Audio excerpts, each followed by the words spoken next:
jërë ngeen jëf ci ànd beeg Sans Frontières TV am nañu mbégte dellusiwaat ak yéen ci beneen jotaayu waxtaan tey ñu am mbégte bu rëy rëy dalal ku ñu leen dootul présenté miin ngeen ko ci sunu ay jotaay monsieur le ministre Babacar Gaye jiite Manko Muccu doonoon ministre d'État doonoon député ci Assemblée nationale tey ñu seet si ko ci këram ngir waxtaanee tolluwaay réew mi ci wàllu politique ndax xew-xew bi duñ leen ko yëgal li xew itam jaaxal ñu bari ñu soxla nag ñoo xam ni am nañu expérience politique pour mun ñu ci gindi ndax bu weesoo njàqare gi ñu am tey ñi ngi am njàqare itam ci fan la ñu mën a jëmee ëllëg ak fi réew mi toll également ci wàllu koom tagatémbe ba yegg ci lool monsieur le ministre maa ngi lay nuyu gërëmaat la bu baax a baax ci sa disponibilité. waaw maa ngi lay fay Fatou di nuyu téléspectateurs yi nga xam ne ñoo lay suivre di ñu suivre fii ci Sans Frontières di nuyu sénégalais yëpp ñu nekk fii ak ñu nekk ci diaspora bi. di leen ñaanal aussi. kenn lu jàmm. alors ni ma ko waxee tolluwaayu réew mi tey la ñu bëgg a waxtaanee ci wàllu politique notamment ndax crise bi am diggante ñi jiite réew mi wala ñi sekk pouvoir bi ñu bëri jàpp ne crise politique boobu mun na nekk crise institutionnelle mais bala ñu ciy ñëw dañu soxla comprendre li xew naka la ñu ko war a jàngatee ngay ku am expérience ci wàllu politique justement buñ sukkandikoo ci sa expérience ci wàllu politique nan ngay décrypter li ñuy dund tey diggante. président Bassirou Diomaye Faye ak premier ministre am Ousmane Sonko. waaw Fatou laaj bi am na solo yaa ko tudd ne nga crise crise nag balaa muy am solution mu yegg ci mbuñcaxtal maanaam li français di wax les crises se résolvent à leur paroxysme dana dem ba yegg foo xam ne. foofu de solution du amee ndax crise bu amuloon progrès du am àddina yàlla defaru ko pour que histoire bi nekk linéaire lépp di neex rek il faut que forcément mu am ay crise comme en économie en 1929 la crise des subprimes pour que nit ñi di mën a réajuster wu kon ci politique tam lu mel noonu dafay am du guléet fii ci Sénégal ñi nga xam ne ñoo nekk ci bopp nguur gi bu fekkee dafa nekk maanaam dualité ñaari nit seq nguur toujours dinañ toll jamono boo xam ne dafay am clarification yàgg naa ko wax nit ñi duñ ci bàyyi xel nguur niñ ko dul ñiddee lañ ko dul bokkee. loolu yàgg nga ma ko wax sax. mooy. ci plateau. nguur mu ngi jógee ci buur. buur mënta ne ñaar ñun suñ diine ci diine catholique ak diine yi nga xam ne moom la ñëpp xam. benn buur a am mooy yàlla. moom bu fekkee ni dañoo des toujours ci li ñu gëm nguur yàlla koy joxe dañ koy faral di wax. naam nit ki dina sabablu. pour jot ci parce que yàlla faw mu jox ko kenn ña ko sabablu nag ba jaar ci yoon wi ñuy jaar ba jot ci nguur ñoom danañ ci jot mu mel ni boo seetee mbir yi ni mu demee ak ki nga xam ne mooy président de la République Diomaye Faye circonstances yi ñu ko falee ak ki nga xam ne mooy premier ministre Ousmane Sonko yaakaaroon ne bisam yegsi na pour mu falu circonstance politique tax ba Diomaye nekk président Ousmane Sonko nekkul président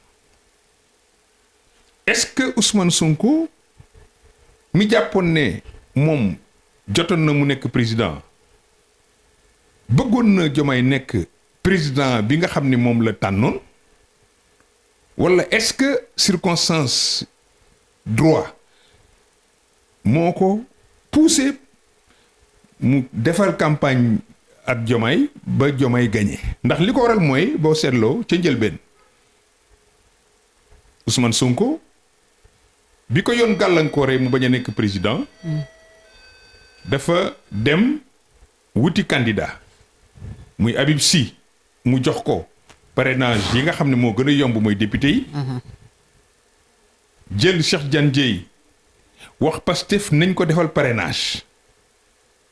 Diomaye coalition Diomaye président jëm débrouillé wu ji ci Pastef ak ci askanu Sénégal kon dafay mel ni boo ko seetee Diomaye Faye du plan B du plan C waaye dafa mujj nekk plan D wu ñi nga xam ne ñoo nekkoon Pastef ak Ousmane Sonko naam ci oraam ñi ëpp ci ñi ko woteel foofu la ñu jaar ba woteel ko waaye boobu fekk na buur bi dogaloon na ne moom mooy nekk président ca njëlbéen bi ñu war a tabb gouvernement bi bokkoon naa ci waxoon ne Ousmane Sonko warul jël poste premier ministre. lu taxoon nga wax ko. lu mel ni laa doon ragal ndax Abdoulaye faral na koy wax li yàq premier ministre le destin des premiers ministres mooy c'est de croire que dañ war a nekk président. waa ndax benn marche rek moo leen di dese. ci liñ jàpp. oui. or président du marche boobu mooy def nit président. boo jàngatee histoire u àddina bi boole ci bu Sénégal ñi fi nekk président li leen jox président. du yegg ci dernière marche. ok Idrissa Seck yegg si woon na ci dernière marche. nekkul président.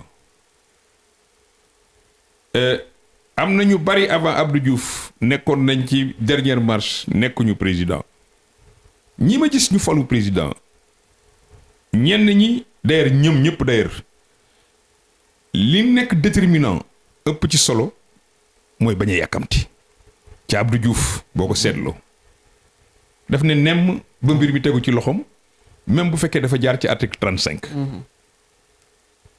nga xool Ablaye Wade 26 ans. d'opposition mu am une patience mais active. Abdou Diouf patience nekk na maanaam boo xam ne c'est pas actif inactif. toog rek ba affaire bi yegsi. Ablaye Wade dafa am une patience active di dem di wuti di dem di wuti di am di wuti ba mu mat 26 ans mu door a nekk président. boole ko action. boo seetee Macky Sall patience ak jël maanaam escalier yi par benn. di ko yéeg benn par benn. brûlé wul les étapes. déedéet foofu mën naa wax ne yàkkamte amu fa ba yegg ci moment bi nga xam ne jàppoon na ne comme amatuloon avenir ci partem mu ne naa wuti mbir mi lu ma am jël kon xaar na ba ca mbundaxtal ga yàlla def division opposition bi ak liggéey bi mu def aussi sur le terrain. may ko mu falu président. booy seet loolu yëpp jàngat lay doon ne président de la république pour nga doon ko c'est pas parce que yegsi nga ci escalier bi rek da nga war a yéeg Idriss Seck yegsi woon na ci escalier bi yéegul. Ousmane Sonko yegsi na ci escalier bi dernier palier yéegul. mais boo seetee ñoom ñaar xool seen tempérament c'est vrai que yëngatu nañ lool mais bokkuñ façon yëngatu. Idriss Seck ci rhétorique la yëngatu. Idrissa Seck ci ay galgal lay yëngatu mais transformé wul laissé. Ousmane Sonko gis naa ci moom yàkkamti comme Idrissa gis naa ci moom it bëri xadar gis naa ci moom au lieu mu rassurer Sénégal muy rassurer ñi mu àndal or ñi mu àndal en réalité musuñu fal président. réew mi ñooy seet kii rassurer. ki leen di dalal seen xel ñu door ko jox nguur kon bu ñu jotee nguur tey Diomaye yor ko moom mu jàpp ne moom moo ko jox Diomaye ay nitam jàpp ne moom moo ko jox Diomaye ils n'ont pas tort en partie waaye nag ils n'ont pas totalement raison. président kenn lay doon le pouvoir ne se partage pas. alors pour ñëwaat ci Diomaye su ma la déggee sànq da nga bëgg a wax ne jox nañ ko ko waaye yéene wuñ ko ko et loolu moo walangaan ba lii xew tey. waxuma yéenewuñ ko mais boo jàngatee daal ni mu demee li gënoon ci yéene bi mu génnee kaso moom comme def na fa fukki weer ak benn ñeneen ñi ñu tànnoon jox leen li gën a yomb ci maanaam parrainage yi. ñooñu kenn ci ñoom demu ci kaso kenn ci ñoom reyul ci boppam Ousmane Sonko comme ni Diomaye reyee boppam ci Ousmane Sonko ba yéene ko lu ne ba bi mu nekkee président mu ngi koy yéene mu nekk président. loolu dama gis ne bi Diomaye di wuti parrainage kale nañ ko premier tour. dafa amoon ay doublon. mooy kale nañ ko rek. oui. ku am doublon mooy li nga am matul ba ngay jël ay ñu bari di leen jaxase ci mbir mi. su demee ba mu rëcc ci loolu. xam naa ne loxo yàlla mu ngi ci ndax bu fekkoon ne moom jàllul konoon peut-être candidat wu Pastef wala Ousmane Sonko du am ku mu jàppale wala mu seeti keneen ku muy jàppale pour mu nekk candidat et puis ma teg ci leneen loo xam ne peut-être askanu Sénégal dañ ko mës a dégg danañ ko mës a xam Macky Sall bi muy am xalaatu nañu reporter élection yi pour que ñi mën a bokk. Ousmane Sonko ci la bokkoon Karim Wade ci la bokkoon. te ñoom ñooñee loolu bañuñ koon de. déedéet bañuñu woon ñu baatiraat carte gi def amnistie jël temps réorganiser wu dindi yenn gàllankoor yi dal ñii ak ñee pour bu ko defee ñoom ñëpp ak Amadou Ba ñu dem jàkkaarloo ji ku gañe baax na ci réew mi parce que loolu moo doon indi en réalité. li Macky Sall doon bañ moo am ni tey. mais bu dee bañuñu ko woon lu tax amul parce que ku mel ni Ousmane Sonko moom toog na ni dafa bañ report. Diomaye président bi. ñi nga dégg coow li fi mu jógee tey. déglu lañ doon wax démb.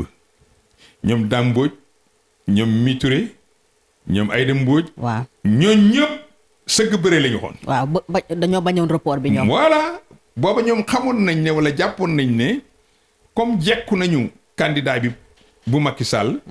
dem bëri léegi moo gën a wóor ñuy def leneen. parce que bu ñu defaatoon leneen. kenn xamul kañ lay doon préparation mën na fi am Karim Wade mën na ñëw jaxase carte gi. libéraux yi mën nañu retrouver wu au deuxième tour. yooyu yëpp ay calcul politique la yu taxoon ñoom rapidement ñu dem déposer déjà kan moo déposer dossier Diomaye. c'est pas Ayib Daffé. déedéet Amadou Ba. moo nekkoon mandataire u Bassirou Diomaye Faye. mandataire u Bassirou Diomaye Faye jàngat la. kon situation bi tey li mu jur bu fekkoon ne baataroon nañ carte gi ba ñëpp ñi nga xam ne Macky Sall identifié nañ leen comme ñoo xam ne ñii war nañoo mën a bokk. xam nga lu muy régler problème bi Guy Marius Sagna di poser. président légal légitime. merci te ñu bëri ci biir Pastef di poser pour problème jàpp ne le plus populaire de Pastef moo gënoon légitime pour nekk président konoon ñoom ñëpp dañu am légitimité bu ñu gañee moo xam Karim la. moo xam Sonko la moo xam Amadou Ba la fii nag benn président de par substitution ñoom toujours dañuy jàpp ne dafa nekk rek waaye dafa waroon a nekkaare. boo ko gisee sax am na ñuy wax naan dafa waroon def 2 ans wala dafa waroon def quelques mois président de transition. quelques mois pousse ñu organiser élection su ko defee président légitime bi bu fekkee rapidement nekk ci dynamique victoire mu gagné toog peut-être histoire bi. loolu mooy soubassement bi ci li ñuy gis. mais ñàkkul am na leen loo xam ne ñun xamuñu ko. Diomaye est le président de la République il a des informations que peut-être nous n'avons pas.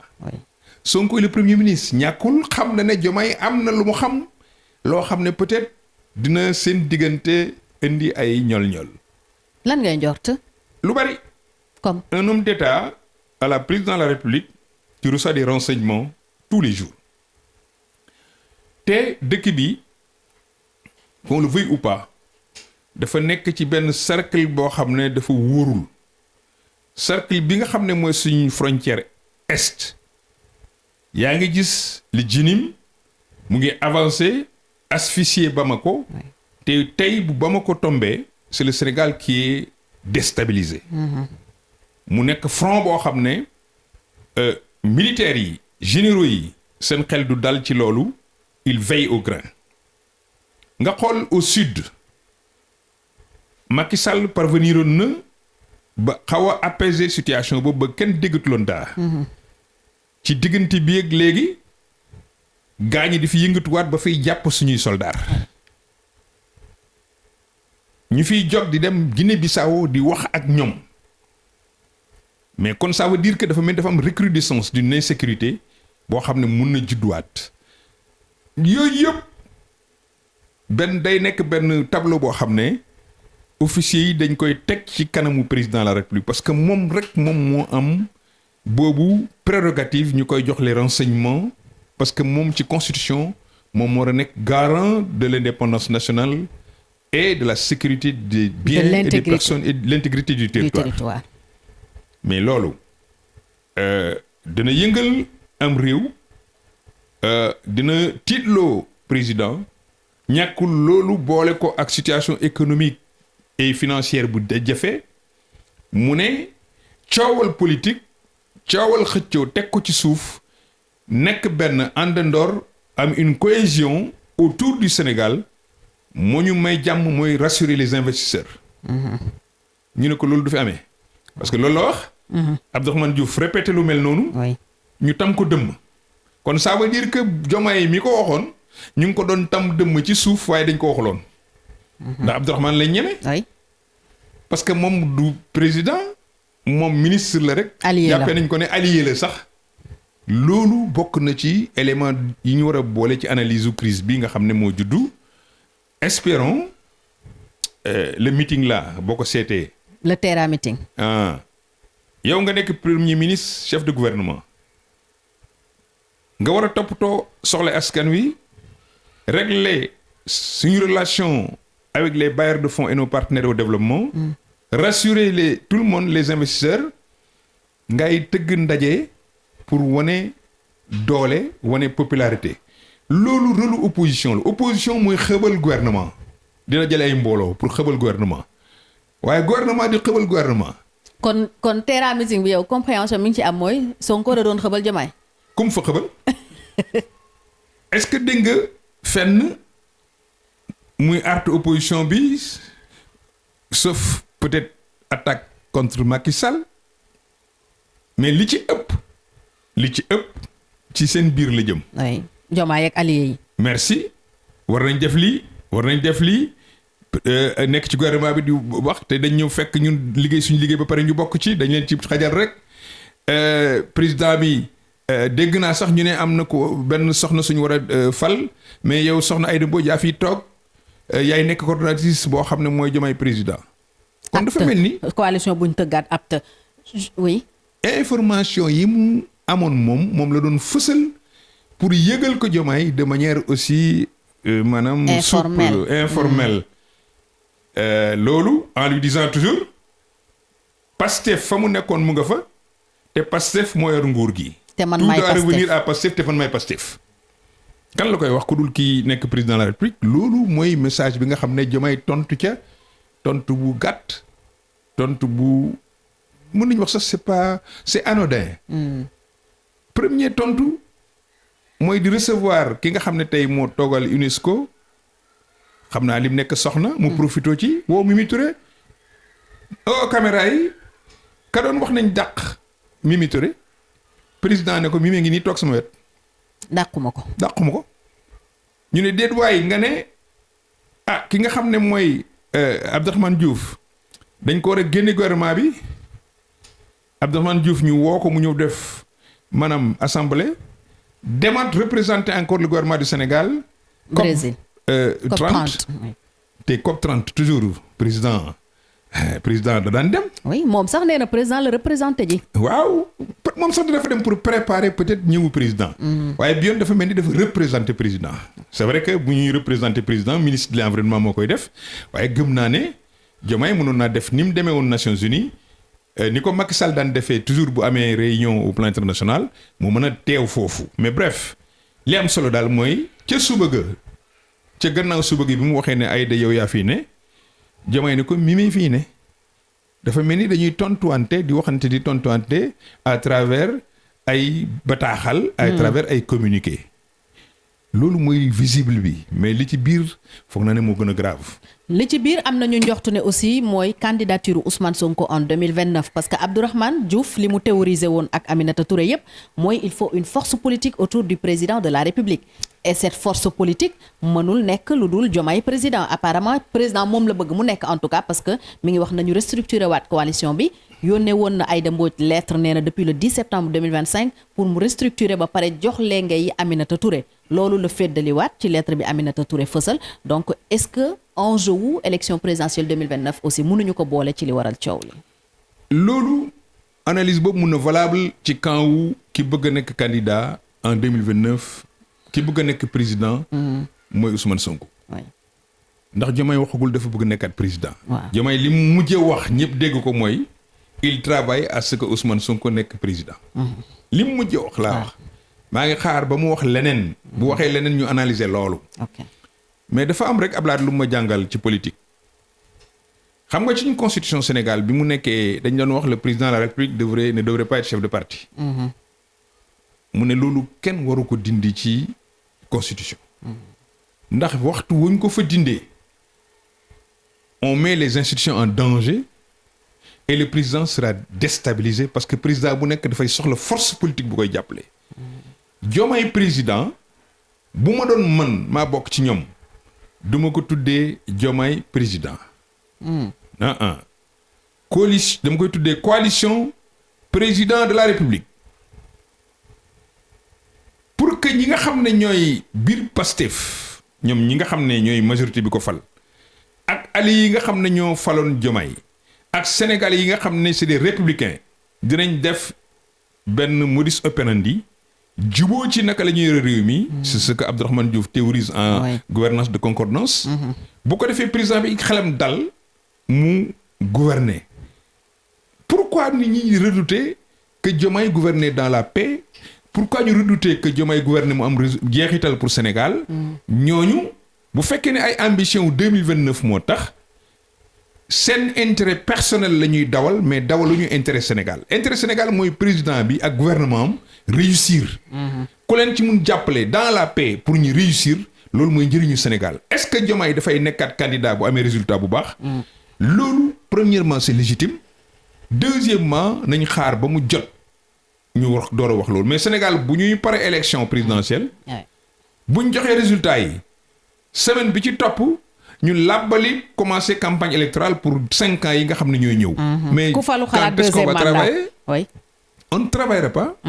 loolu nag bu fekkee moom dañ ko sentir ci xelu Diomaye ba tax ñuy teq ay tànkam te moo fiy ne parce que gisuma yan fan lañ mun jaar ba écourter mandat wu Diomaye bi avant 2029 man xaw ma ko au début maa ngi doon dégg na dañu amoon ay deal pour démission après quelques mois mais dafa mel ni affaire boobu moom bu fekkoon am na sax wala waxtaanee woon nañ ko en tout cas j'ai entendu Ousmane Sonko évoquer lu demee noonu en disant la ñu waxante woon maag yow. lii Malick Ndiaye seede la ci. ainsi de suite lan la ñu waxtaanee woon est-ce que pour la transparence républicaine jotul mu wax Sénégalais yi lu mu waxoon ak Diomaye. pour que ñu xam ndax Diomaye dafa nekk def lu dul noonu. wala est-ce que dañu defoon baara yéego ci sur le dos du peuple sénégalais ce qui n'est pas normal ce qui ne serait injuste. moo tax politiciens yi nag war nañu am tuuti éthique pour ci li ñu ne ñu koy wax ci li ñuy wax ñu ne ci. au nom de la transparence alors monsieur le ministre coow li ñi nekk ci digg bi ñaari jigéen la Aminata Touré. Aïda Mbodj tey noonu ngeen mel yéen seytaane jigéen ñi. alors ñoom ñaar ñëpp aussi xam nga leen. Aïda Mbodj bokk nga ak moom parti démocratique sénégalais Aminata Touré bu ngeen bokkul nekk ci même parti au pouvoir itam xëy na côtoyé nga ko xam nga ko seen leadership seen personnalité xam nga ko bu influencé ci coow li fan la ñu mën a yegg ak moom. mais ñoom ay éléments coow li lañu mais du ñoom ñooy coow li. oui élément coow li lañ mooy ay outils lañ au service. d'un conflit kenn ku nekk moom nga utiliser. li nga yaakaar ne mooy arme bi gën ci yow pour que nga réussir sa confrontation. Aïda Mbodj tu as raison je la connais quand il est venu nous rejoindre au sein du Parti démocratique sénégalais après la défaite de son parti en 2000 mais jamono boobu quand même jotuñ ko woon a xam bu baax ci Parti socialiste xamaluñ ko woon aussi. benn taxawaay bi tax mu matoon li mu doonoon bi mu nekkee ak ñun mais tu sais Ablaye Wade dafa am benn faiblesse naturelle chez en politique surtout en direction des femmes parce que dafa jàpp ne réew mi jigéen ñi dañ ci am cër. boo ko seetloo moo fi njëkk a nommé premier ministre jigéen Mame Madior Boye. boo ko seetloo moo fi indi parité pour que cër yi nga xam ne moo nekk ci réew mi. buñ koy séddale bu góor amee benn jigéen am benn. kon su gisee ci biir maanaam camp ay politiciens yoo xam ne jigéen lañu te mën a joŋante ak góor ñi da leen di encourager du Aïda Mbodj rek la yokk doole ca Bambey. Aïda Mbodj dafa amoon ay adversaire Bambey Abdoulaye moo ko tax moo ko jox doole boo seetloo Innocence Ntap Ndiaye. Abdoulaye moo ko jox doole Ziguinchor xam naa ci dara. soo seetloo dëgg-dëgg Abdoulaye a tout fait pour avoir Maty Sy Diallo dans le Kaffrine. Et pourtant j'étais là-bas. loolu président bi dem na fi bay jël gouvernement dugal ci ay jigéen ñoo xam ne lamb xam naa dajut. elle a tout fait pour avoir Aïssata Tall Sall jotu ci. bu ci jotoon dana ko def lu raw li mu def en terme de teraanga jigéen ñi mu nekkaloon. ay Aminata Tall ak ñooñu. waaw Aminata Tall bi mu koy jël di ko dugal suñ biir parti lim ñu naxewoon mooy ci section bleue bi la bokk maanaam kenn xamu ko woon. te fekk mosu cee xamuñ ko woon ñun. waaye président daf nañu section bleue. mooy ñi nga xam ne bëgguñu feeñ. te dañ ma bëgg a jàppale bref. kon ascension bi ma am ci suñ biir dafa saisir ay opportunités yu ko président Abdoulaye du jox mais comme dafa pànk. Mbodjeen la su ma neexee ma tooñ ko. waalo la. léegi pànk googu dafa baax ci politique. Awa Gaye Kébé li ko mayoon doole ci Idrissa Seck ak PDS dafa pànkoon aussi. am nañ ay pànk suñ biir parti Awa Diop ku pànk la mais Awa Diop comme le disait Ablaye Wade bu jàngoon mu def ko premier ministre. wala bu jàngam sori woon parce que quand même jàng na. parce que être infirmière la woon. waaye jàngam bu sori woon mu def ko premier ministre. pànk gi nekk ci Aïssata Tall Sall moo nekk aussi ci Aïda Mbodj pànk googu moo ne ci Mimi Touré. kon ñoo yem. ci pànk. waaw. kee nag dafa politique ba PS politique ak PDS politique temps Macky Sall ci opposition mais moment boobu sax aussi quand même gis naa ne coupé woon na ak PDS est-ce que dafa bëggoon ànd ak Macky ou pas est-ce que affaire bi dafa jàllul. mu continuer ci mouvement am ba askan wi ñëw mu ànd ak ñoom ba fii mu yegg si tey. nekk égérie wu waa Pastef nekk. yaayu Sonko comme il le dit. comme il le dit. kon jaar-jaar politique moom am na ko màggatum politique la. parce que quand même man moo ma mag. Aminata Touré est plus jeune. Aminata Touré dafa commencer politique dans la gauche. trotskiste ñoo xam ne bañ a ànd ak ñoom ci politique erreur la ñu bari dañ leen duñu réussir dara de waaye ku fi bëgg a réussir dara da nga ànd ak ñoom wala ñu yàq ko. mieux vaut les avoir avec soi que contre soi. ba ñuy def seen campagne boobu landing je pense en 93 moom bokkuloon AJ mais moom lañ groupe bi mu bokkoon foog naa OST la suma jumul ñi lañ ko jëlee directrice de campagne ci lañ ko jot door a gis sax ci Sénégal ci politique. après bi loolu passé nag franchement la génn xam naa peut-être soit jàngiwaat. wala liggéey au plan international. ba 2012 mu ñëw ci campagne bu Macky ànd ak Macky gagné ak Macky gouverner ak Macky pendant 11 mois ba li xew ci ay poste assemblée nationale. bu ñu ko waroon a jox te joxuñ ko ko. moom it c'est une battante. battante boobu tax na mu ànd ak Sonko malgré leur divergence. elle est capable d'avaler des couleuvres. elle est capable d'oublier ay ñol-ñol yu mu amoon ak nit. de faire preuve de dépassement. pour que xeex bi muy xeex. armes yi fi mu ko yaakaaree fa la koy wutee ji. quand il s'est battu quand il a bu mu buggee xeex ak Macky Sall dafa dem lëkkaloo ak Sonko xeex ak moom. lëkkaloo ak Sonko bi gis nga ko campagne Diomaye bi. moo doon superviser campagne bi. bi ñu paree continuer nañ. waaye bi ñu defee seen gouvernement ma gis ni waa Pastef xaw ko siis. laa ne ñi de ñu ngi yar jaan léegi mu màgg. donc malgré loolu continue na à engager le combat contre Macky Sall. Mais depuis 4 mois 5 mois 6 mois est-ce que dégg nga ko. déedéet ci xeex boobu. kenn déggatu ko. pare na ca boobu xeex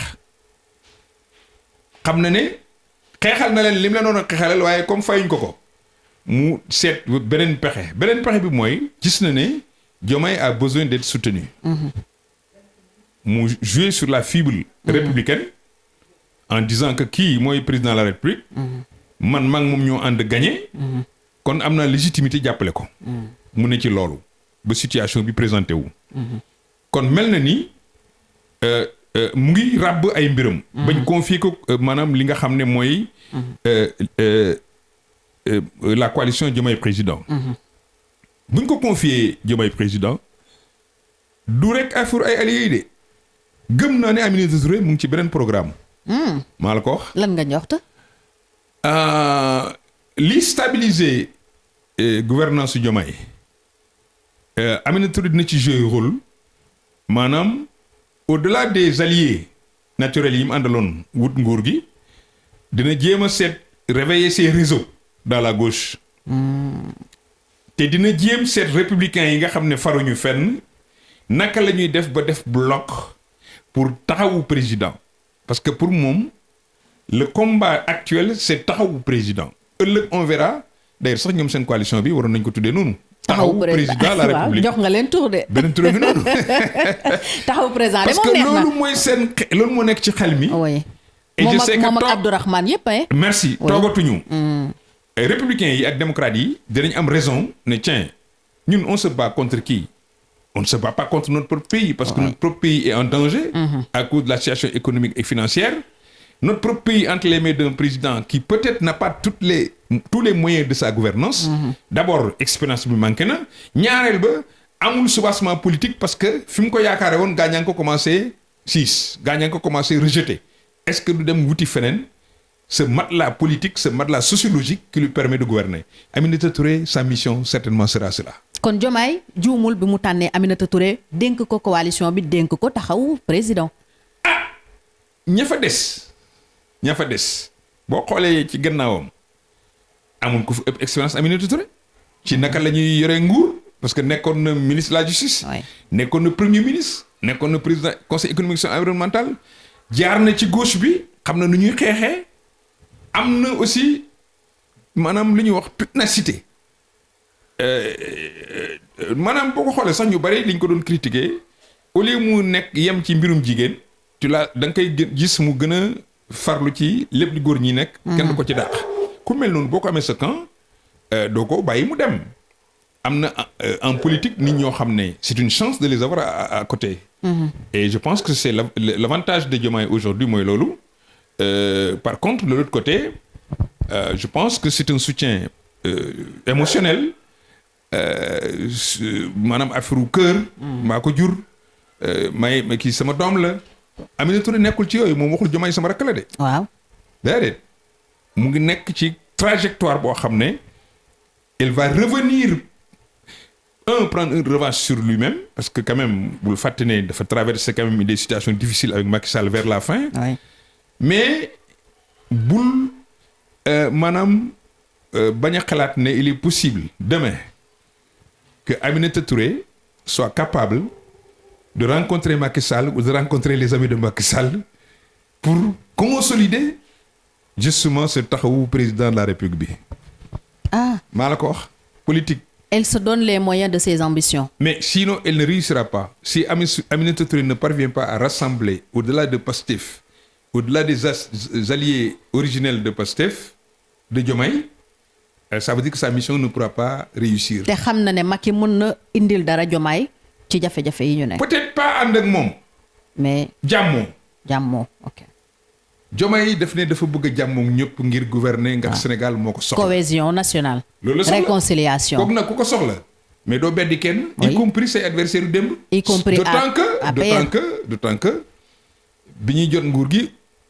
son président de parti Ousmane Sonko nee na ñoom amuñ benn problème ak Macky Sall wala waxuloon loolu. waaw loolu lañ waxoon. kon nag lu tax ñu toog ba léegi. Amadou Ba lañ amaloon problème apparemment. waaw mais ci ni ñu waxee woon loolu waxu politicien la rek.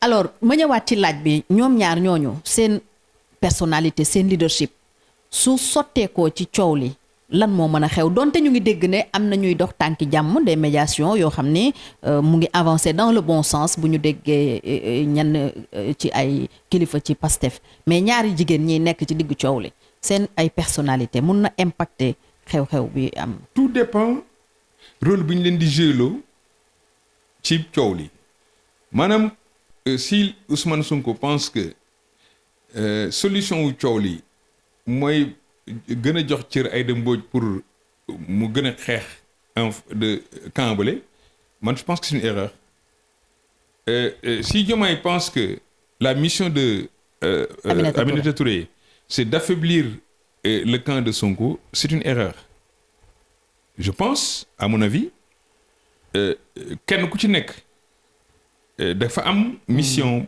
Aïda Mbodj j'estime que qu'on le veuille ou pas lañ ko doon doyee pour man mission waroon na jeex pourquoi ànd nag président ba mu falu président jox nañ ko teraanga je veux dire Sonko même si c'est Diomaye qui l'a nommé ci DER bu ñu demee ba situation politique war a compliqué bu amul moom maanaam dayo ndax ñoom ñëpp moo leen mag Aïda Mbodj ñëpp moo leen mag ku ma mag yaa mag Habib Sy te man mag Habib Sy te man Aïda ma mag donc bu amul dayowu fexe naxanteeg ay rakam ak i doomam ba ñu mën a juboo warul nekk facteur de division jaroon na sax bu Diomaye bëggee def lu mel noonu moom mu wax ak Diomaye wan ko ne ko man de lii dañ ma ko dénkoon rek que ñu jël keneen ça ne fait que ma wàcce ma ci coono ndax mag laa mais loolu nag kuy doylu ci politique moo koy def. mais est-ce que problème bi moom la est-ce que du Ousmane Sonko. ah mais mu bañ ko. moom comme mooy yaayam Aïda. yaay day wutal jàmm yedd ko day waaw yaay day wutal jàmm doomam. dëgg la yaay yu baax du bëgg doomam di nekk ci coow. yaay yu baax du bëgg doomam nekk ci fitna. yaay yu baax du bëgg doomam di échouer ci lem ne. man sama yaay bu ma meraan ak nit sax tooñ ma ba ñëpp xam ne kooku moom ma tooñ sama yaay dafa ma daan wax xottil ko. waaw demal seeti ko. demal seeti ko. wax nga ma ko may ko xaalis. oui donc mission yaay boobu mooy mission Aïda Mbodj. Aminata Touré kenn du ko jox boobu statut moom ba tey dafay xeex pour gën ci politique am ci ay yeneen ndam ay yeneen victoire. bokkuñu mission. mais dans tous les deux cas ni Sonko ni Diomaye ne doivent s'adosser sur ñoom pour les questions du Sénégal. parce que ñoom ñoo fi toog na ñoom Diomaye mooy Sonko Sonko mooy Diomaye Sénégalais yi fal leen à 54%. nañu doxal bu ëllëgee ñu rendre compte comme binôme Sonko dana rendre compte Diomaye dina rendre compte. tàggaloo maanaam photo tàggalewul mbaam ak ay noppam. même si politiquement dinañ toll foo xam ne àla kulli xaal il faut que l'histoire arbitre et on avance parce que le Sénégal nag ne se limite pas à des conflits de couple maanaam ay ñoo àndoon nous sommes des amis l'État ne connaît pas ça. État xamul affaire ami. État lu mu xam mooy rigueur État lu mu xam mooy sacralité ñu respecter institution yi. Le président Ousmane Sonko doit commencer par respecter le président de la République en tant que président de la République et non en tant qu'ami ou en tant que Diomaye Faye. alors leneen li jaaxal ñu bëri ci coow li ak ñaari jigéen yi ba tey mooy ñoom dañu bokk ci li waa Pastef jàppee woon le système ndax traversé nañu régime PDS. Pastef bul sori gëmuñu système gëmuñu anti système xoolal ñi nekk ci ñoom xoolal ni ñuy doxale lu ñu doon reprocher système organisation jël sa parti fal say nit mais tu ne cherches pas la compétence. lan nañ gisee système xaalisu réew mi ñëpp war ko bokk nga mën cee comp di ko organiser ay manifestation nañu waxante dëgg. loolu mooy expliquer kon tey ñu mën a ànd ak ñoom ba jël ñaar ci ñoom. benn lanu ñu nekk seen ay outils. benn lanu yu ñuy xeexee benn lanu y a pas de système. système bi mooy ñi yor nguur gi tey ñoom ñoo yor nguur gi ñoom ñooy système bi anti système mooy ñi farul ak ñoom. c'est comme ça que lecture boobu nga ci war a am parce que war nañu benn rupture war nañu ko lu dul. une rupture entre eux maanaam di xuloo seeni biir loolu mooy rupture bi. kenn soxlawul boobu rupture li ñu soxloon mooy ñu faj soxlay sénégalais yi crise économique bi ñu trouver ci solution xale yi am liggéey dund gi bañ a cher courant bi wàññeeku jàmm am ci réew mi ñu stabiliser réew mi préparer wu ak li nga xam ne moo xew dans la sous-région pour que ëllëg saay si nekk ay terroristes bañ a nekk ci réew mi. loolu mooy njëriñu Sénégal. loolu moo tax coow li am Sénégal mooy le premier perdant moo ci gën a ñàkk ndax fan yi kenn talatu réew mi coowal politique la ñu tal surtout ñoom ñi nga xam ne ñoo ko waroon a doxal mais au-delà entre Diomaye ak Sonko crise bi kan moo ciy am ndam kan moo ciy ñàkk. Ça dépend de toutes les façons à l'heure actuelle. Ça dépend de quoi. Bon li ma mën a wax mooy Diomaye mooy président ba 2029 sauf cataclysme. kon Diomaye moom li muy perte dina néew lool de fii ba 2029 Diomaye mooy nekk président de la République. incha allah. xaw ma te loolu la ko Sénégalais yi ñaanal. ndax ñun soxlawuñu ay crise yu indi ñu fay jëlee président ci ay anam yu dul noonu ñun xalaatuñu loolu bëgguñu loolu.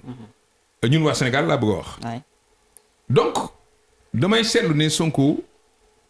bu fekkee ne crise bi dafa persister ba mu jur mu tàggoo ak Diomaye au moins fii ba ñuy dugg ci 2019 2029 dina am en face de lui un président de la République loolu nag yombul waxuma ne mënu koo def mais du yomb li tax du yomb mooy la woon day woon nii. Il aura en face de lui un président de la République mooy tekki lan moo mën a xew bu jàkkaarloo ak président. L'État dans son intégralité et ce qui est malheureux Macky Sall n'avait pas que l'État en face de lui Macky Sall avait l'opposition en face de lui. Or dans cette hypothèse nii si l'État est en face d'Ousmane Sonko risque en même temps d'être en face de l'autre opposition. Oui. waaw. Et l'opposition s'organise. Toute l'opposition c'était contre l'État. Oui. Je veux dire kon Macky fii une crise bu amee Diomaye Sonko le camp de Diomaye je veux dire le camp du pouvoir va se couper en deux et tu verras ñi xam ne seen teraanga yëpp ci décret la nekk ñooy njëkk a babeeku dem ci Diomaye commencé nañ fi ñu toll ñu ngi ne muut déggatoo kenn ko wax parce que jàpp nañ ne crise bi commencé na ñu ngi positionné wu il y a des ministres technocrates qui ne vont pas bouger il y a des DG technocrates qui ne vont pas bouger et il y a des opportunistes politiques qui sont dans Pastef qui ne vont pas bouger. ñoo ñëpp duñ topp Sonko. ma ne ils ne bougeront pas parce que seen intérêt am na ko wax barki démb nee na décret teranga passeport diplomatique per diem ak 4-4 nga xëy benn bis mosoo ci gis dara lépp tuuru sa kaw ndax politique bis bu politique jotaatee da nga bàyyi xel ban position ngay am par rapport ak loolu. am na ci ñoo xam ne nag c'est des fidèles parmi les fidèles ñooñu. Ils seront indécrottables. Mais situation politique bi mën a am bu fekkee ne tey dañu dem ba ñoom ñoo tàggoo il faut que Ousmane Sonko comprenne qu'il aura en face de lui Diomaye et son camp l'opposition aussi de l'autre côté. Quand je dis l'opposition mooy tout ce qui veut perdre le pouvoir et ceux qui étaient avec eux. Et te loolu. waaw ñii di dóor fii ñii di dóor fii. lutter contre ñaari front loolu yombul ci homme politique. naka la mun a def moom am coalition ak ñoom waa Macky Sall ak yeneen gars yi nekkoon APR ak yeneen gars yi nekkoon Benno Bokk Yaakaar ça va être difficile. Ah oui loolu moom. est-ce que or l'adversité seen diggante dem na ba yegg foo xam ne ñooñu ma tudd la trouver un moyen de s'entendre avec Diomaye moo gën a yomb que wax ak kële. Surtout que ils vont toujours dire comme le faisait Dansokho la situation économique sociale du pays. La société sécuritaire du pays jar na. Et comme l'avait dit Idi bi muy rejoindre Macky. Merci ñu teg yëpp ci suuf. pour nous retrouver autour du président de la République pour l'intérêt du Sénégal. loolu dafa yomb politicien. mook tànk ci ndox mi naan a yem kon Ousmane Sonko ban risque lay courir ba fan la mën a yegg parce que assisté nañu quand même ci yu mel ni yu bari Senghor Mamadou Dia ak yeneen yu xew Sénégal. ba fan la ñu mën a yaakaar Diomaye yegg ak moom bu fekkee dafa taxaw jàkkaarloog. depuis 2024 laa bindoon benn texte tuddee ko halte aux dérives boobu maa ngi ko doon artu moom. Ousmane Sonko nga doon artu pour ñu bañ a yegg ci la crise de 62. D'accord mu xam ne du président c'est un premier ministre. mu xam ne nekkul sax président du conseil comme ni ko Mamadou Dia nekkee woon avec des pouvoirs. premier ministre moom premier ministre donc le primus inter pares. mu dox cëru premier ministre te bàyyi président bu doxal cëru président. mais moom jàpp na ne comme mooy président wu président bi je veux dire politiquement. oui moom il faut que buy doxal premier ministre dafay dox comme ni Dia nekk woon président wu parti bi chef parti bi Senghor nekk fi président qui inaugure les chrysanthèmes voilà ce qui s'est passé. ay la yéwén kenn yéenewul Sénégal mu yegg foofu mais circonstances yi ñu nekk tey gëm naa ne dooley mbedd munul ci Sénégal à l'heure actuelle loo xam ne état munu ko la preuve événement yi xew 2021 2024 ci at yu mujj yi ñoom Moussa Fall ñoom yàgg ak l'état a été debout taxaw nañu ba juguler ko est-ce que yaakaaroon ne ce sont les mêmes forces de l'état qui sont là qui peuvent aussi juguler une crise éventuellement bu fi nar a te yow bokk nga ci ne Macky Sall géré wu ko comme ni mu ko waroon gérer avec toute la radicalité qu'il fallait. Non, c'était au départ. Au départ, il a mis du temps à prendre les décisions qu'il fallait. Peut-être qu'il n'avait pas les hommes aussi. C'est pourquoi il a fait les changements. Boo ko seetloo il a fait les changements. bu mu defee changement yi bu dugal ñi mu war a teg ci taabal ji ñooñu contrôler nañ la situation. C'est vrai qu'il y a eu quand même des grabuges parce qu'il y a eu des morts. Kenn souhaité ko Sénégal. Bëgguñ dundaat lu mel noonu. kon il faut que ñu am raison moo xam Ousmane Sonko la surtout parce que moom la ñu war a yedd moom moo dul du président. Président kenn du exercer pression ci moom ça ne marche pas. D'autant que lui-même il l'a dit. yaa ngi dégg Diomaye mu naan personne ne peut exercer une pression sur moi ba mu koy wax mais kenn waxu ko woon ne ko crise bi yegsi woon na fii. te tey de plus en plus mu ngi toog ci siis bi de plus en plus mu ngi rassurer ñenn ñi ci sénégalais yi. surtout que nee nañu réew mi problème autorité la am Ousmane Sonko wax ko mën nañu jàpp ne dafa xaw a gis boppam depuis kàddu boobu génn. waaye ma ne buñ ko waxoon sa jëkkër nga gis sa bopp yow. waaw buñ ko waxoon sa jëkkër te deful dara su ngoonee booy taaj reer da nga ko ciipatu. matoo kilifa. merci waaye yow dégg nga li ñu la wax nga ñëw fii ci kër gi dañuy jaay maanaa. yow moom ñàkk nga fayda de. merci mbokk yi tegu ci. oui. te quand même dafa am loo xam ne boo ko analyser ci Sénégal dina la jox ay bunt dafa am ay culture. dafa am ay valeur dafa am yenn communauté ni ñuy fonctionner. Saalum dafa am nu mu bindoo séeréer yi dañu am nu ñu bindoo waa jegeem yi Diomaye bokk dafa am nu ñu bindoo. waalo yi dafa am nunu bindoo mënoo ci dara Fuutanke yi dafa am nunu bindoo waa Casamance dina mu bindoo loolu da nga koy bàyyi xel ci boo nekkee ak nit ngeen di doxal ensemble kenn ku nekk dañ ko war a bàyyi ci sagom jox ko cëram mais terewul ñu rappeler la à l'ordre quand il le faut et pour l'instant franchement yàlla rek moo tax may wax man faruma ak ñoom faruma ak Diomaye ànduma ak Sonko mais je voudrais que Diomaye en tant que président de la République mu exercer la plénitude de ses fonctions parce que loolu moo may mettre à l'aise man en tant que républicain. boo nekkoon tey place Diomaye lan ngay def ci situation bi. ni ma koy gérer rek dans le calme et la sérénité du ma wax du ma communiquer j'agis. doo dàq premier ministre mi jël congé te jëloon congé fan yële juróomi fan nee na pour noppalu tegaat ci benn semaine jëlaat congé. Fatou xanaa seetloo mbir mi ni mu évoluer premier ministre jëloon ne dama jël congé. waaw mosoo gis président jël décret pour wutal ko intérimaire de. waaw. ñu toog mu def meeting am boobu xëy lundi waxul kenn ne reprendre na dem ci cérémonie. journée des forces armées journée des forces armées. ñu pare ca conseil des ministres bi ci topp mercredi le surlendemain ñëw président jël décret nommé intérimaire. ba pare fixé date intérim bi foog naa le 21 lay jeex qu'est-ce qui va se passer d'ici le 21. parce que Ousmane Sonko dafa woote waat le 28. non dafa woote waat lan. beneen ndaje politique. ak ñan. waa parteem.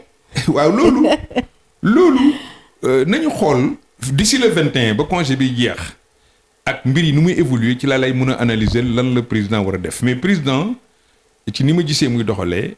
du ko yàkkamte ay mbiram ba fii mi ngi ci yoon ni muy def gisoo ci dara loo xam ne.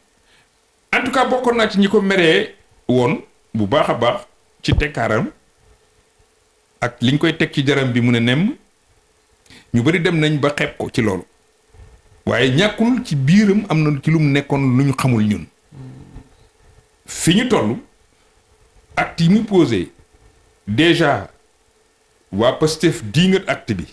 mooy bi mu nommé Mimi Touré déggoo ko mu coow sinon continuer di def li ñuy def te gis naa d'après information yi ma jot ci réseaux sociaux yi que ñu bari ci alliés ñu ngi désengagé wu ci camp bu njëkk ba. Diomaye président pour dugg ci Diomaye président bi. oui.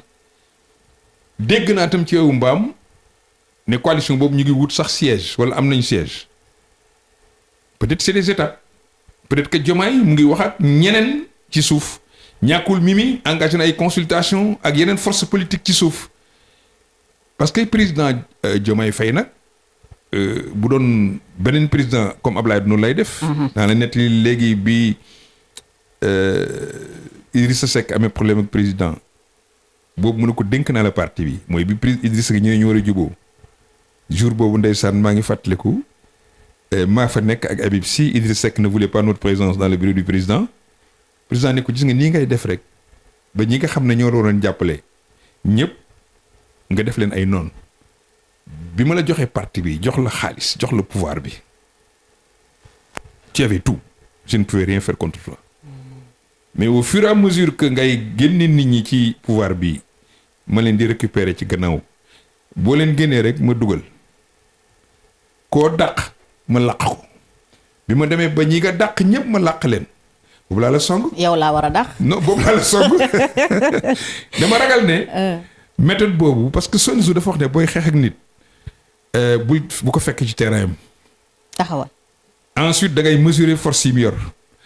troisièmement da ngay préparer say troupes natt leen ba xam ndax man say troupes ëpp nañu ay troupes am ensuite nga bett ko dans l'art de la guerre est-ce que Diomaye lirul l'art de la guerre. surtout ak ñi wër Diomaye. yow foog nga ñi wër Diomaye yow jàpp nga ne ñi wër Diomaye c'est des vipères qui peuvent ou des crotales yu mën a matt à tout moment. kon yow jàppoo ne ñooñu ñooy influencer Diomaye mais da nga gëm ne Diomaye am na personnalité. bu ko mën a may mu jàkkaarloog Ousmane Sonko. dama lay renvoyer ci commentaires yi Ousmane Sonko ak appréciation bi muy def ci Diomaye. waaw vous ne le connaissez pas. waaw bis bi mu koy désigner. xamu leen ko ci vidéo bi. il est beaucoup plus dur que moi. yu mel noonu. am na daal mu ne man maay gën a sedd ci ñoom. que Diomaye moom loolu sax deuxième phase bi la. kon nañu xam ne c'est pas un macho maanaam te it quand même am na fit moo nekkoon bul fàttee secrétaire général du parti bi. te parti bi muy xeex gis naa ne en tout cas ñi ma gis ci waa Pastef moo ci gën a xeex. avant loolu il était le coordonnateur des cadres. moo ci gën a xeex mun kàpp avant mu nekk secrétaire général. waaye xeex bi moo ko ci gën a def ba ñu yóbbu ko ci kaso 11 mois kan moo def 11 mois ci Pastef. amoo ci cadre yi kan. donc c'est quelqu'un quand même qui sait se battre et je pense que il a quand même autour de lui au moins une éducation moo tax ma yaakaar ne dina surprendre ñu bari ni Abdou Diouf surprendre ñu bari. mën nañu séentu mu yegg ba ci arrêté Ousmane Sonko bu naree opposé wu ak moom comme ni mu opposé woon ak Macky Sall. L'État n'a pas d'amis. Le président de la République, un président de la République est capable, un bon président, je veux dire, doit pouvoir arrêter son frère s'il met en danger la sécurité nationale, s'il met en danger les intérêts du Sénégal. Un président sérieux, un bon président, un républicain, il doit arrêter son propre frère. Diomaye est un bon président? Ça, c'est dans les actes qu'on le saura. Il vient de commencer, on verra exactement où est-ce qu'il va arriver. C'est son premier mandat, c'est sa première fonction d'État. Il apprend. Moi, je sais qu'il est assez humble aussi. Et quand on est humble, on apprend vite. Li ma ragal rek mooy bis bu ñu demee ba te wax na ko ci discours am Sénégal moo ñu war a ëppal lu ne. kooku du le seul combat qui vaille. C'est le combat contre les difficultés auxquelles les Sénégalais sont confrontés. loolu la tontu woon Ousmane Sonko ba mu naan dañu war a nekk delluwaat ci combat bi ñu doon mener quand on était dans l'opposition. loolu moo tax ma ne la bu leen xeeb dara te bu leen exclure aussi ëllëg d'ailleurs sax loolu n'importe quel président l'aurait fait. Je ne pense pas que xelam daj na wala xalaat na dajale faat xale yi pour ñuy taal wala toj wala yu mel noonu loolu c'est terminé personne ne l'acceptera plus. En ce moment il aura en face et l'État mais surtout aussi les républicains qui ne sont pas des manchots aussi ñi génn ci nguur gi dañoo am doole loolu moom sax xam waxal na ko boppam. Souvent gars yi mi damay dégg ñu naan on est en face d'une opposition milliardaire. Bon c'est une façon de faire. Mais c'est une façon de dire que ils sont forts. Donc loolu dañ ko war a bàyyi xel et puis le Sénégal n'a pas besoin de ça. On est dans une situation économique financière difficile. On est entouré par vraiment une crise moo xam au Mali. Et dans la sous-région. en interne suñ ci bëgg a boole nag ñoomu neen ñi ñu jonk nguur gi ñuy xiiroo ko ŋaayoo mais ñun ñi fu ñu jëm nañu yërëm sénégalais yi ci coono yi ñu nekkee nañu yërëm sénégalais yi nekk ci ndox mi génnuñu ci. nañ yërëm sénégalais yi ñi nga xam ne amuñ lu ñu lekk nañ yërëm xale yi nga xam ne dañu xaar ñu jox leen ñu mën a liggéeyee. Ensuite on ne parle plus du pétrole et du gaz et pourtant ils avaient dit que am nañ pétrole am nañ gaz. Donc on règle les problèmes. Oui. On ne parle plus kenn xamatul affaire pétrole ak gaz duñ ciy def. anam dañu waxoon nag sant ko manqué yóbbu ko ñëpp gis nañ ñu ngi koy manqué fi ñu toll. mais gisatuñu ana xaalis bi. liñ ci génn anam juuti taxe guddi ak bëccëg lépp ñu bu ko teg ci ndoddu Sénégalais yi ba léegi boo jëndee gerte caaf sax il faut nga fay ci 1%. Donc je pense que war nañu mën a taire leur divergence concentrer wu sur l'essentiel faire de telle sorte que li taxul ñu fal leen ñu wan ko Sénégalais yi parce que de toutes les façons en 2029 ils vont rendre compte. Diomaye Sonko Diomaye si entre-temps Sonko pense que mun na bàyyi affaire bi Diomaye xëpp ko affaire bi pousse ko échec bi mais dafay nax boppam. Parce il que est comptable du bilan. Au moins de 2 ans diront il était premier ministre moom du ci ku ndaw. lu ngeen ko waxee du ci lan. du ci ñambaas du ci ñambaas sër la ci mooy premier ministre bi. Et comme il avait concentré tous les pouvoirs dépensiers gi yëpp sax investissement moom moo koy def. centralisé yëpp au niveau de la sax ministre de la justice boo ko nommé moo nommé ministre de l'intérieur. yooyu waa ji jox na ko cër nag résultat moom la ñuy xaar mais pas ay xulu. alors ñu jeexal ak crise économique bi Sénégal di jànkonteel sànq jot nañu xibaar ne Sénégal bind na bataaxal wax investisseurs yi ne dañu am yéene wéyal négociations yi ak FMI et que tam engagé wu nañ pour fay bor bi à échéance alors que ñu bëri ñu ngi doon wax restructuration de la dette premier ministre bañ ne loolu du solution. tey kon premier ministre dafa bañ ne loolu du solution. waaw loolu la wax nee na loolu du solution. waaw léegi comme du solution dañuy engagé wu di fay. ñaar moo am. restructuration wala nekk en faillite. parce que mënuñu ko fay. déedéet xam nga lu tax. li ñuy jot ci xaalis. may ñu far fay bor bi.